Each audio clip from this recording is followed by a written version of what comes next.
tentang lahan pertanian, persawahan, semua yang berkaitan dengan komoditas yang berasal dari tanah, ini tidak lepas dari adanya ancaman La Nina. Dan tahun ini Indonesia bukan lagi diprediksi, tetapi memang di beberapa wilayah sudah terancam La Nina. Nah, sejauh apa dampak ini berpengaruh ke industri Bapak? Oke. Jadi kita tuh kenal dua, ada La Nina, ada El Nino. El Nino tuh yang kering, La Nina tuh yang basah. Dengan tahun ini memang La Nina, gitu. Beberapa data menunjukkan sudah La Nina. La Nina itu untuk pohon itu sebenarnya cukup lebih baik dibanding kalau El Nino. Tapi untuk operasionalnya memang lebih susah karena lebih challenging. Karena infrastruktur segala macam itu semua menjadi terkendala. Gitu. Jadi jalannya lebih banyak basahnya, things seperti itu. Tapi untuk pohon sebenarnya La Nina itu lebih baik daripada El Nino. Gitu. Karena airnya cukup. Kalau pohon ini kita berbicara kayu apa sawit atau kayu dan sawit Pak artinya? Yang impact ke desa lebih banyak yang sawit.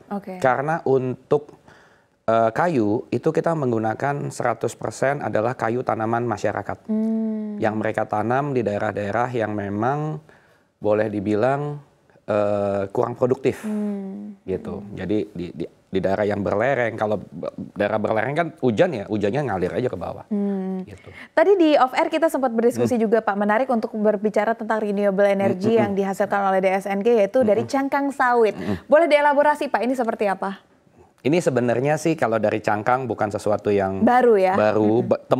Hampir semua teman-teman di industri ini kenal. Dulu kita bakar. Dulu ini kita manfaatkan sebagai bahan bakarnya untuk produksi kita.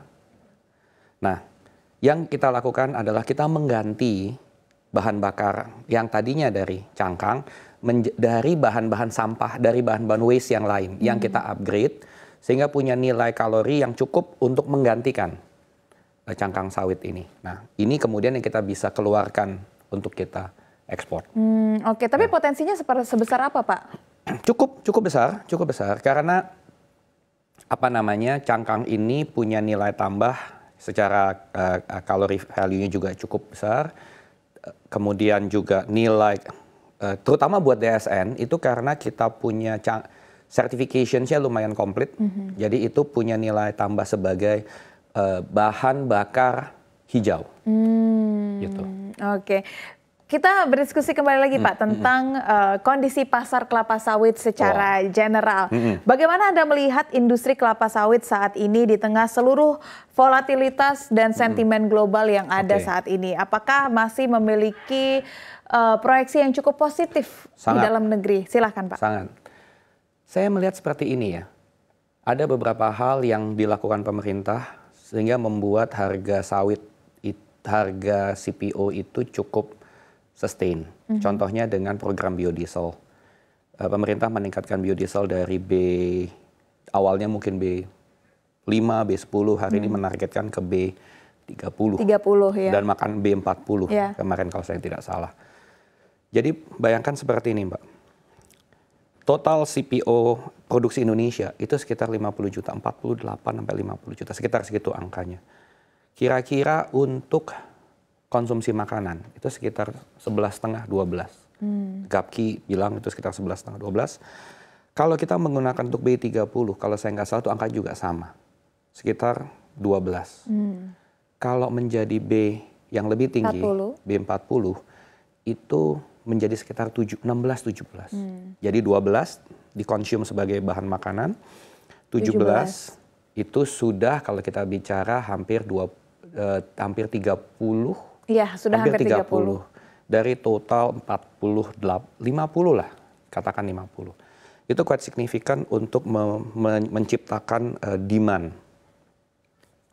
Sedangkan dari sisi supply sendiri, kalau kita lihat 3 tahun, 4 tahun terakhir, itu relatively flattish. Memang sih harapannya ini akan mulai meningkat, cuman kita lihat bagaimana 2024. Angkanya seperti apa. Cuman demand-nya sendiri sudah di-create.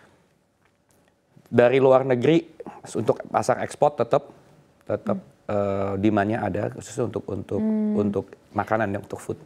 Tadi Bapak bilang kalau misalkan target ataupun market dari DSNG ini mostly untuk kelapa sawit itu adalah domestic market. Nah, bagaimana DSNG menyiasati persaingan? Karena kita tahu perusahaan-perusahaan kelapa sawit dalam negeri juga tidak kalah banyak ya, begitu Pak? Betul.